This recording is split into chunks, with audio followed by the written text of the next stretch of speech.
La SIMREG, la Società Italiana di Medicina Respiratoria e Età Geriatrica, si è riunita in questi giorni a Palermo per l'8° congresso nazionale e ha affrontato quelle che in una pneumologia moderna vengono definite le sfide e le opportunità, ovvero in una popolazione che invecchia, in una popolazione che vuole invecchiare bene. Le patologie respiratorie impattano fortemente sulla qualità di vita, sulla salute dell'anziano e noi come pneumologi insieme ai colleghi di altre discipline, alla medicina territoriale, alla medicina generale, abbiamo per l'appunto questa opportunità, ovvero di intercettare le patologie respiratorie e di poter offrire ai nostri pazienti l'assistenza ottimale. L'attenzione al paziente anziano che soffre di patologie croniche a carico del distretto polmonare rappresenta in questo momento, questo particolare momento, una sfida molto importante per il sistema di programmazione regionale. Si tratta di applicare i disposti del decreto ministeriale 77 del 2002 che rivoluziona i servizi sanitari a livello territoriale, individuando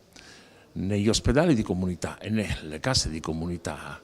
un pattern di servizi distribuiti a diversi setting che offrono già in sede di pianificazione concordata con le aziende sanitarie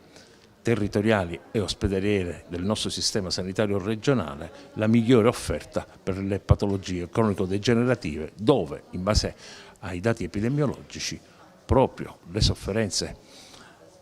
patologiche polmonari rappresentano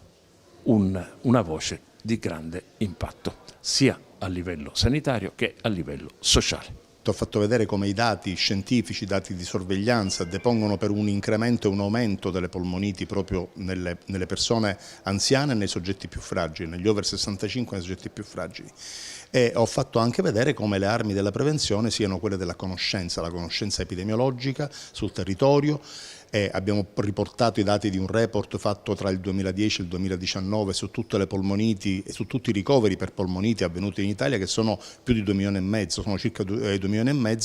soltanto quelli ricoverati. A questi vanno aggiunti tutte le polmoniti curate sul territorio, quindi un numero davvero cospicuo. E la maggior parte, i 2/3 di queste polmoniti sono proprio nei soggetti anziani, che risultano ancora una volta le persone più fragili. Tra le polmoniti, lo pneumococco, la polmonite pneumococcica è quella che fa la parte un po' da leone, ma le polmoniti pneumococciche sono prevenibili con la vaccinazione. Allora il passaggio dalla conoscenza come arma della prevenzione alle vaccinazioni come arma di prevenzione è fondamentale, perché noi abbiamo oggi degli strumenti, dei vaccini pneumococcici coniugati multivalenti, 15 valente, 20 valente, quindi con un impatto sul numero di sierotipi circolanti nel territorio che provoca proprio le polmoniti, che è davvero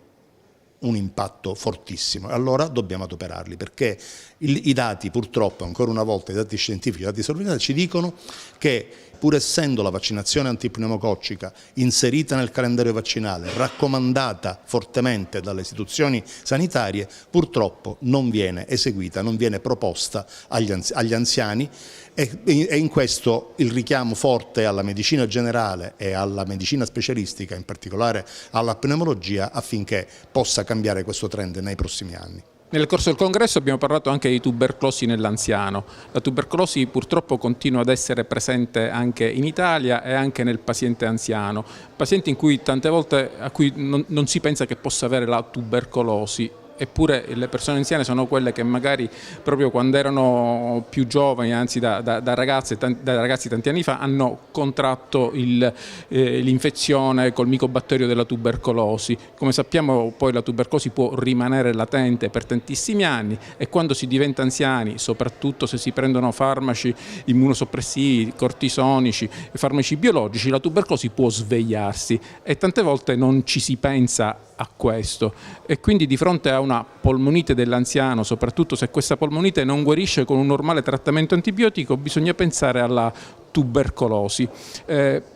e quindi fare la diagnosi che non è difficile, però generalmente la si fa in un contesto ospedaliero. Quindi ciò che è consigliabile, tanto per cominciare, pensare che la tubercolosi ancora esiste, può colpire l'anziano e nell'anziano purtroppo poi può anche aggravarsi e dare delle complicanze importanti.